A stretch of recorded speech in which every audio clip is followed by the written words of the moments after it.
कई बार तुम सोचते हो ना कि तुम्हें गुस्सा आ जाता है और उस गुस्से में तुम कभी कभार कुछ ऐसे शब्द बोल देते हो जो तुम कभी नहीं बोलते हो।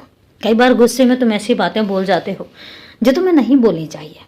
उसके बाद फिर तुम बैठकर सोचते हो कि कहीं ये चीज़ तुमने गलत तो नहीं बोल दी, कहीं ये बात तुम्हारे बाबा को बुरी तो नहीं लगेगी, कहीं ऐसा तो नहीं है कि तुम गुस्से में कुछ ऐसा बोल जाते हो जिसकी वजह से बाबा भी नाराज़ हो सकते हैं। तो मैं तुमसे एक बात कहता हूँ, तुम इंसान हो, मुझे पता है इंसानों को भी गुस्सा आता है।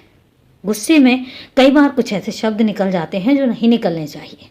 पहली बात तो मैं यही कहूँगा कि अपने शब्दों पर नियंत्रण रखो जितना हो सके। कोई भी आके तुम्हें कुछ भी कहेगा तो इसका मतलब ये नहीं है कि तुम गुस्सा होने लग जाओगे, नहीं, अपने गुस्से पर नियंत्रण करना सीखो। दूसरी बात, हाँ, इंसान हो, कई बार अगर कोई इंसान ऐसी बातें बोल जाता है जो तुम्हारी सहन शक्ति से बाहर हो जाती हैं तो तुम्हारे अंदर से भी कुछ ऐसे शब्द निकल जाते हैं। लेकिन इसका मतलब ये नहीं है कि मैं तुमसे नाराज़ हो जाऊंगा, क्योंकि मुझे पता है कि जब वो शब्द तुम बोलते हो तो उसके बाद तुम्हें खुद पछतावा होता है कि तुमने वो शब्द क्यों बोले, तुम्हें वो शब्द नहीं बोलने थे। तो जब तुम्हें ही एहसास हो रहा है कि वो शब्द तुम्हारे अंदर नहीं है, वो शब्द तुम्हारे नहीं है, ना वो शब्द तुम बोलना चाहते हो, तो फिर मैं तुमसे नाराज़ क्यों होऊंगा। बात तो तब है ना कि जब तुम कोई कुछ बोलो और तुम्हें उसका एहसास ही ना हो और तुम्हें ये लगे कि तुमने तो कुछ गलत किया ही नहीं। लेकिन जब तुम्हें खुद अपनी गलती का एहसास हो जाए तो फिर मैं नाराज़ नहीं होता, क्योंकि मेरा तो मतलब ही और मेरा मकसद ही यही है कि तुम्हें अपनी गलती का एहसास होना चाहिए।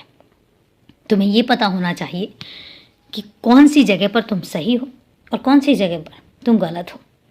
और इसलिए तुम ये बिल्कुल सोचना भी छोड़ दो कि तुम्हारा बाबा तुमसे नाराज़ होता है, क्योंकि मुझे पता है तुम बहुत समझदार हो और हर काम बहुत समझदारी के साथ करते हो। तुम किसी को शिकायत का मौका नहीं देना चाहते, ना मुझे पता है कि तुम आगे कभी दोगे, मैं जानता हूँ। और इसीलिए तुम खुश रहा करो हमेशा।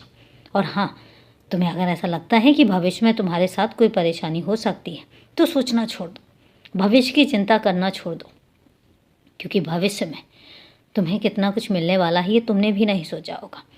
आने वाला साल तुम देखोगे कि तुम्हारे लिए मैं क्या क्या लेकर आता हूँ।